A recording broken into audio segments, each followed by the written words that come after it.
What about that transition from, being the one that was being nudged, and being the one that's now doing some of the nudging? How do you deal with that in your own leadership style? A team of 6 or 7 sales professionals that you're charged with leading, who's, for the listeners, a top producing team.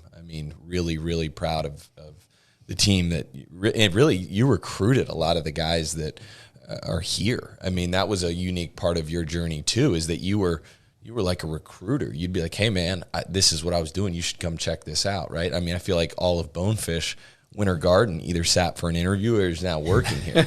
Sorry, Bonefish. Yeah. So I think that was a part that was a huge deal. But I'd just love to hear about that transition on the other side and how you dealt with that. I'll tell a story too, because I remember this perfectly. I know what you're going to say. Yeah. So when Torey came on board, Torey and I were like best friends. Right. And still are. And, it was very challenging to have, your best bud there and like have to, coach them and cause it's kind of like, we're just boys. Like right. I'll get out of here. I know how to do this, but, just to take Torey and I were totally different at the same time. Torey's, full speed dead ahead and he'll figure it out, as he goes. And, it's when you're coaching somebody, that's awesome. You always want, let them go fast and you can pull them back some. But one day I remember going to Chipotle with Brett and, shout out to Chipotle. Yeah. Respect. And, I asked him, I said, man, cause I took a lot of the leadership qualities that you have and tried to implement that pretty much identical. Right. And I told him, I said, I think I need to start spending less time with Torey because, I see the way that you do it. You're here at the office, you're fun, but then you draw the line and it's like, after work, we might not see you, but then you're going to beat everybody here in the office. And so if you're upset, well, we're all going to get in line, straighten up.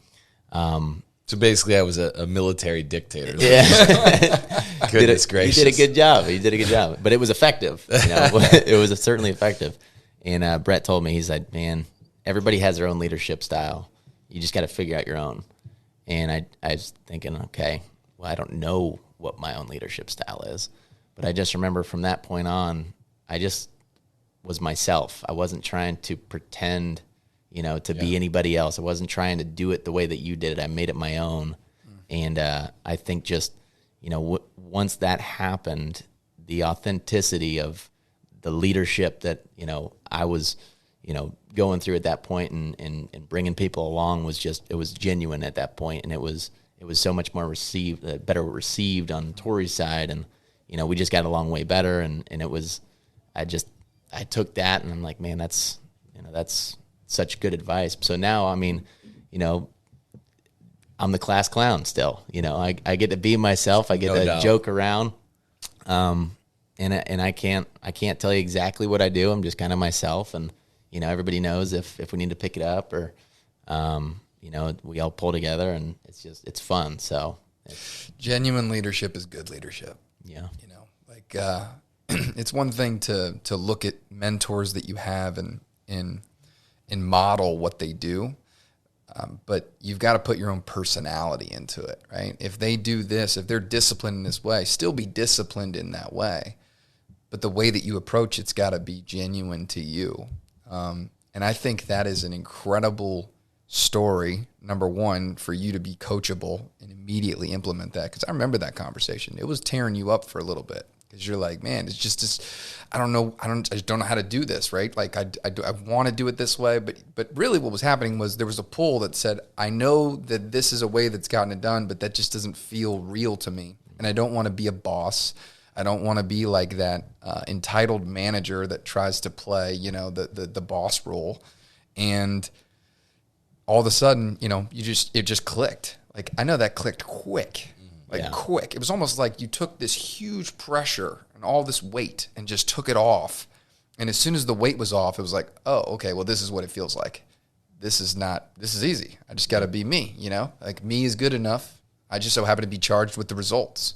And that's the only thing with leadership. Like, hey, you're the same dude. Like, you're the same dude at 6 o'clock when you're having a drink with somebody than you are at 10 a.m. at the meeting. It's just you're charged with getting results, and you're asking people permission to grab hold of the problem, and all of us together we're going to get across the finish line. But that is a great lesson for anybody that is either aspiring to be a leader or is moving into a leadership position. And how many times do we have good salespeople all of a sudden they go to leadership positions, and then it just doesn't work out, right? They just say, oh, well, I'm just not. I don't want to be a manager, or I'm not really good in leadership. Well, the reality is you probably you're probably trying to be a leader. Like, you don't be a leader, right? You just be yourself with all the responsibility that comes with getting the results.